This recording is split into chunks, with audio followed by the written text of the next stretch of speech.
today I attended and drummed for a Kirtan where I had a powerful, powerful inner experience. I started using the mantras only in my inner world, like the inner universe of Jina.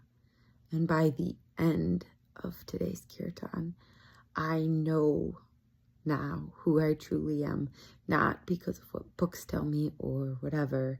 Like, I had a true experience of who I truly am at my core. So if you practice Kirtan, which I have for many years, like attending Kirtans and this Bhakti yoga, call and response chanting in community, it's so wonderful. I just love it beyond words or expression. I am so grateful that I have been able to attend so many Kirtans since I found them back at the start of 2014.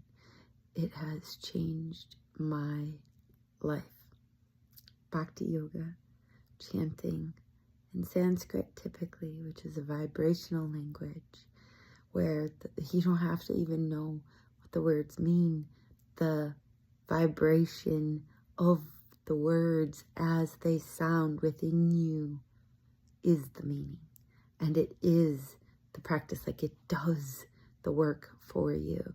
This is musical meditation, musical yoga, where the music brings you in to the meditative experience through a pathway that often, for me especially, holds bliss in the journey.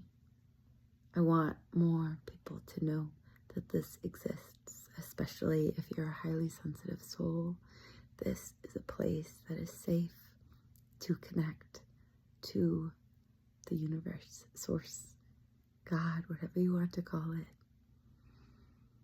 And it is inside. It is. It's inside you. It's inside you.